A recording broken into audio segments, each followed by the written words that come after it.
सत्यम शिवम सुंदरम हिंदी हिंदू हिंदुस्तान अपना भारत देश महान।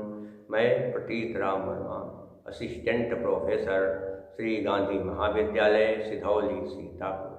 आज मैं हिंदी साहित्य के अंतर्गत सिद्ध साहित्य के संबंध में बताने जा रहा हूँ। सरहपा को हिंदी का प्रथम कवि माना जाता है।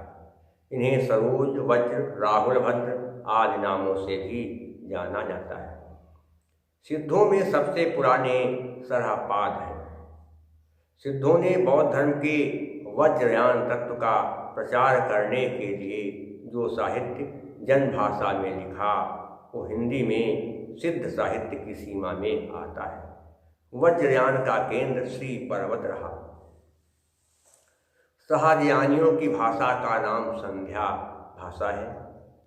कुछ विद्वानों ने संध्या भाषा का अर्थ बताया कि ऐसी भाषा है जो संध्या के समान प्रकाश तथा अंधकार के समान लगते नहीं। संध्या के समय प्रकाश भी होता है हल्का सा और अंधकार भी होता है, तो जिसमें थोड़ा प्रकाश हो थोड़ा अंधकार, वही संध्या भाषा है।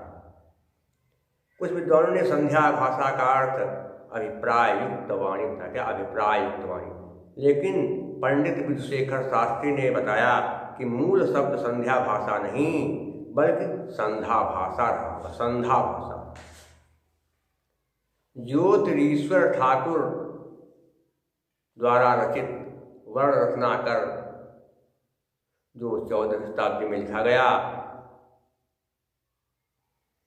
वो मैथिली भाषा में लिखा गया और मैथिली भाषा में 84 सिद्धों के नाम दिए गए हैं। सहज यानियों की संध्या भाषा का प्रभाव संत कवियों पर पड़ा और संत कवि भी उलट बांसियां लिखने लगे। राहुल सांकृत्यायन ने सरहपाद का समय 769 ईस्वी माना है। विनय तोष भट्टाचार्य ने सरहपाद का समय 633 ईस्वी माना है। इनके लिखे गए 32 ग्रंथ बताए जाते हैं, जिनमें दोहा कोश प्रसिद्ध है। बौद्ध गान ओ दोहा में सरहपा और कृष्णाचार्य के दोहे संग्रहित हैं। दोहा कोश का संपादन डॉक्टर प्रबोध चंद्र बागची ने किया। ये भी ध्यान रखेंगे। दोहा कोश में तिल्लोपा, सरहपा, कर्णहपा के दोहे संग्रहित हैं। सरहपाद की जीवन दृष्टि कहते हैं कि जीवन दृष्टि का क्या कहना था, जीवन के बाद कैसे जीवन चलाओ। सरहपाद का कहना था कि सहज संयम, पाखंड और आडंबर का विनाश हो, जीवन में गुरु सेवा और स्वाभाविक मार्ग अपना जाए, तब जो है महासुख की प्राप्ति होगी। सिद्धों की भाषा को संध्या भाषा का नाम, सिद्धों की भाषा को संध्या भाषा का नाम मुनिदत्त और अद्वय वज्र ने किया। संध्या भाषा किसने कहा? मुनिदत्त और अद्वय वज्र ने। सबरपा या सबरपा सरहपा के शिष्य और द्विपाद के गुरु थे। सबरों की वेशभूषा में रहने के कारण ही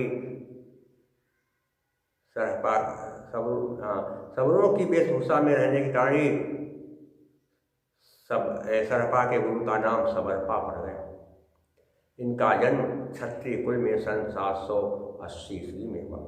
चर्यापद सबरपा की प्रसिद्ध पुस्तक है। सिद्ध साहित्यों में दोहा कोश की रचना परिनिष्ठित अपभ्रंश भाषा में हुई है तथा चर्यापदों की अवहट्ट में। लुइपा सबरपा के शिष्य थे।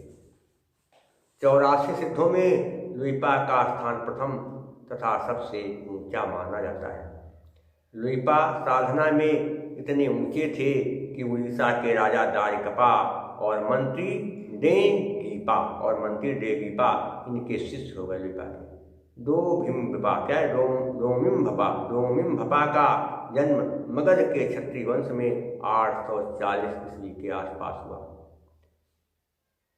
डोमिम्भपा विरूपा के शिष्य थे और कढ़पा सिद्धों में सर्वश्रेष्ठ विद्वान तथा सबसे बड़े कवि थे।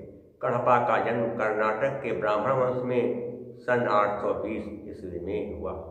तो इस तरह से साहित्य सिद्धों की संख्या कितनी है? 84। इस बात का भी आप ध्यान रखेंगे। अब अगले खंड में मैं आपको जैन साहित्य बताऊंगा। पहले बताया ब्रह्म साहित्य, फिर क्या बताया सिद्ध साहित्य, और इसके बाद अब क्या बताऊंगा आपको जैन साहित्य।